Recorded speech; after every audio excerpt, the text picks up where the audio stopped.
Hello all, welcome to Roja's my vlogs. మనం ఇవాళ శ్రీ విష్ణు సహస్రనామ స్తోత్రములోని 45వ పాదము 45th పాద నేర్చుకుందాము. ఋతు సుదర్శన కాల పరమేష్ఠీ పరిగ్రహ ఉగ్ర సంవత్సర దక్ష విశ్రామ విశ్వదక్షిణ. ఋతు కాలాత్మకమైన ఋతువు అనే పదముతో తెలియబడేవాడు. మనకి కాలములో 6 ఋతువులు ఉంటాయి కదా.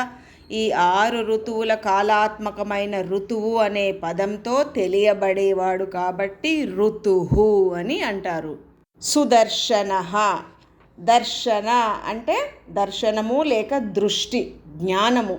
సు అంటే చాలా చక్కటి మంచి దృష్టి, జ్ఞానం అన్నమాట.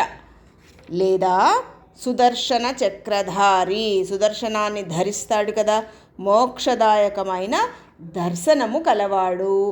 లేదా పద్మదళాల వలె విశాలమైన నేత్రాలు కలవాడు.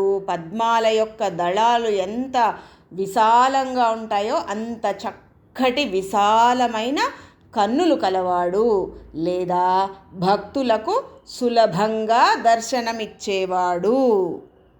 కాలః, కాలస్వరూపుడు, సర్వజీవుల యొక్క జీవన ప్రమాణాన్ని నిర్ణయించేవాడు, లెక్కించేవాడు. భగవద్గీతలో ఏం చెప్తున్నాడు? కాలః కలయతాం అహం, లెక్కించే వాటిలో కాలాన్ని నేనే అని చెప్పాడు ఆయన విష్ణువు. అందుకని కాలః అని అంటారు. పరమేష్ఠి, గొప్పదైన తన మహిమయందు ప్రకాశిస్తూ ఉండేవాడు. తన మహిమ అంటే ఏంటి? అన్ని జీవులలో తానే ఉన్నాడు కదా, మన హృదయంలో ప్రకాశిస్తూ ఉంటాడు కాబట్టి పరమేష్ఠి అని అంటారు.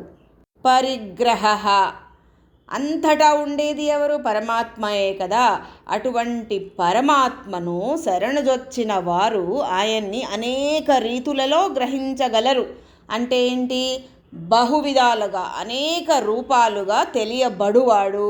ఇంకా ఏంటి అర్థం వస్తుంది? భక్తుల యొక్క కానుకలను గ్రహించువాడు అని కూడా చెప్పవచ్చు. పరిగ్రహ అంటే ఏంటంటే గ్రహించువాడు, గ్రహింపబడువాడు అని అర్థం అన్నమాట. ఉగ్రహ, భయము గొలుపువాడు. సంవత్సర, సమస్తాన్ని కూడా తన యందు కలిగి ఉన్నాడు కదా, కాలస్వరూపుడు కదా. కాల పరిమితిని మనం ఏమంటాము? సంవత్సరము అంటాం కదా. ఈ 6 ఋతువుల కాలాన్ని ఒక సంవత్సరం అంటాము. కాలస్వరూపుడు కాబట్టి సంవత్సర అని అంటారు.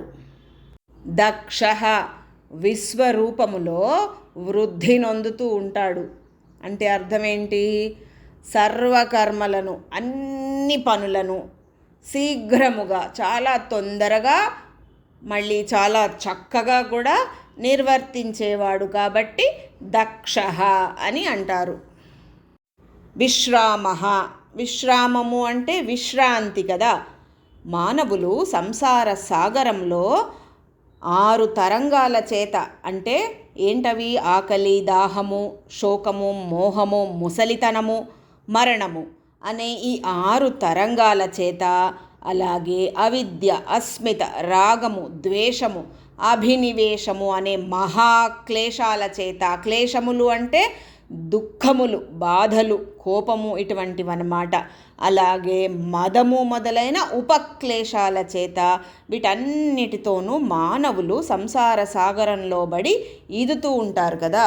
ఇటువంటి వాటి నుంచి విశ్రాంతిని కోరుకునే వారికి విశ్రామమును అంటే మోక్షాన్ని కలగజేస్తాడు కాబట్టి విశ్రామ అని అంటారు.